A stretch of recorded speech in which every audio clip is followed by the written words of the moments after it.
kalau saya baca di beritanya Pak, ini kayak gini Pak. Ini mungkin termasuk pertanyaan dari kan yang nulis berita ini wartawan kan, atau enggak ya orang redaksi lah dari ini di sini Detik News ya, dari redaksi Detik itu sendiri. Pertanyaannya malah kayak gini Pak, ya mohon maaf nih. Hal pertama yang hendak dilakukan adalah mengkaji ulang kebijakan zonasi, kurikulum Merdeka Belajar, dan ujian nasional. Apakah ujian nasional akan diadakan lagi?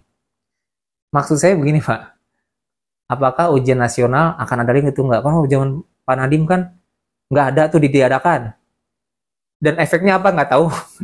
Terus habis itu nanti berarti besok diadakan lagi. Kalau menurut saya ada ujian nasional, nggak ada ujian nasional, bukan itu yang penting Pak menurut saya esensi pendidikan kita.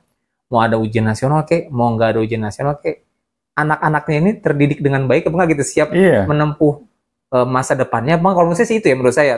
Terlepas ada ujian atau enggak gitu. Bukan soal UN atau enggak, karena apa? Kan kemarin kita belum lama nih, sebelum dua episode sebelum ini kita ngebahas yang anak SMK, yang mohon maaf nih, yang tambah-tambahan aja berapa? Nggak bisa. 8 tambah 6, 12.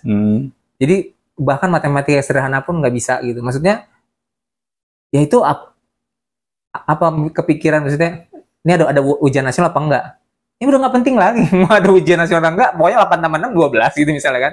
Udah nggak penting ujian nasional apa enggak. Arahnya, kenapa anak ini bisa segitu nggak bisa ngitungnya gitu kan. Segitu nggak tahu nilai rata-rata aja nggak tahu. Nilai rata-rata gimana cara membuat nilai rata-rata dari beberapa angka itu juga nggak bisa gitu. Padahal itu bukan SD lagi kan, udah SMK itu kan setaraf sama SMA. Nah maksud saya, kenapa nggak dipikirin bukan masalah ujian nasional ada atau tiada.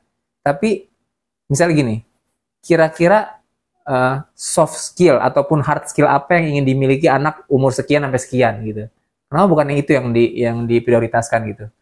Menurut saya Pak Nadiem juga bikin kurikulum Merdeka tapi nggak mikirin yang kayak gitu-gitu. Ya karena gini Pak, kalau yang saya lihat, kita nggak pernah sebelum menelurkan kebijakan ya, kita benar-benar mengkaji gitu, apa sih yang dibutuhkan oleh dunia pendidikan.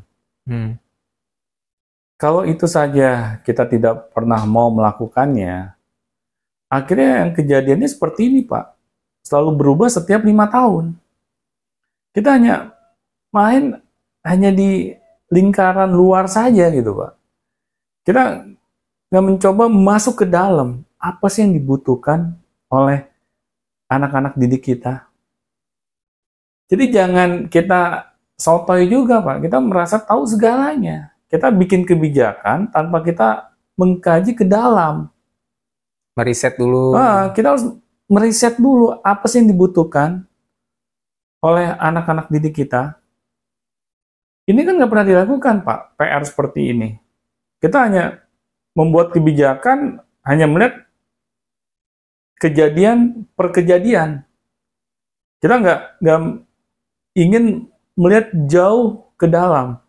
Sebenarnya pendidikan apa sih yang dibutuhkan oleh anak-anak didik kita ini? Apakah model pendidikan yang seperti saat ini yang sudah relevankah? Nah, ini kalau misalnya kita tidak mau Pak mengkaji dengan serius, akhirnya sulit Pak.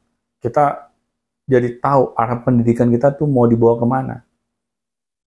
Kita hanya sekedar mengerjakan proyek mercusuar saja Pak. Nah, sedangkan kalau pendidikan dianggap seperti itu, pastinya Pak, yang selalu menjadi korban adalah anak bangsa ini. Nah, ini saya nggak tahu Pak ya, ini hanya suuzon saya aja ya. Apakah ini faktor kesengajaan? Ingin anak bangsa ini selalu dalam lingkaran kebodohan, ya. Karena kan negara kita ini negara yang kaya Pak, dengan kekayaan alam.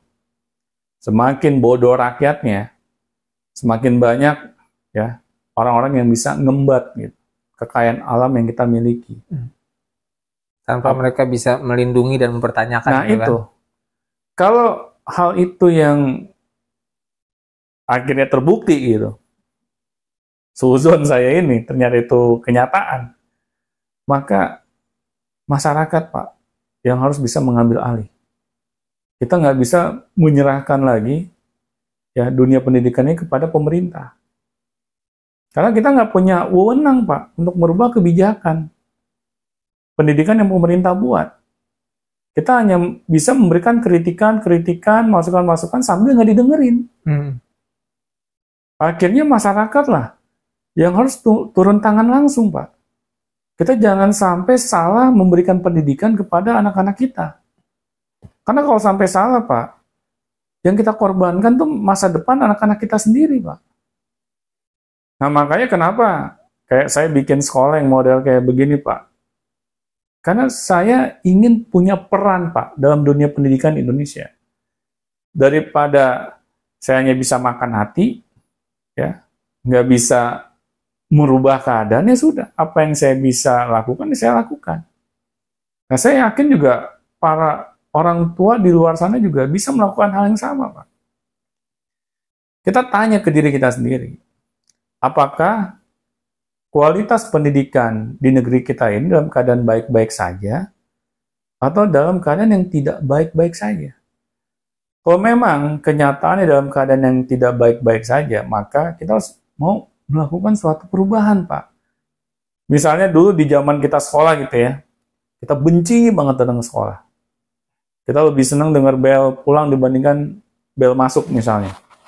Masa kita ingin meneruskan tradisi ini kepada anak-anak kita sih, Pak? Apakah kita nggak pernah mau gitu melakukan suatu perubahan yang nyata agar anak kita tuh nggak mengalami apa yang orang tuanya alami? Nah, jadi itu, Pak, maksud saya. Kalau memang akhirnya nih Menteri Pendidikan yang baru ini tidak bisa memberikan suatu perubahan yang nyata, ya sudah, Pak. Berarti memang keadaan negeri kita ini nggak baik-baik saja. Nah, tetapi jangan sampai memutuskan harapan kita, Pak, terhadap kualitas pendidikan yang bisa kita berikan kepada anak-anak kita. Nah, jadi di sini PR-nya buat masyarakat, Pak. Kita jangan terlalu banyak berharap deh sama Menteri Pendidikan yang baru, ya. Karena takutnya kita makan hati, Pak. Nah, kalau kita udah istilahnya makan hati, terus kita kesel, yang saya takut ujung-ujungnya kita hopeless, Pak. Orang hopeless ini bahaya, Pak. Orang yang nggak punya harapan tuh bahaya. Apatis. Apatis. Nah, akhirnya anak kita lagi, Pak, ujung-ujungnya yang jadi korban. Maka oleh karena itu, kita harus punya sikap. Ya. Sikap yang menandakan bahwa kita ini peduli dengan pendidikan anak-anak kita. Kita nggak pengen anak-anak kita ini mengalami kejadian yang sama dengan para orang tuanya.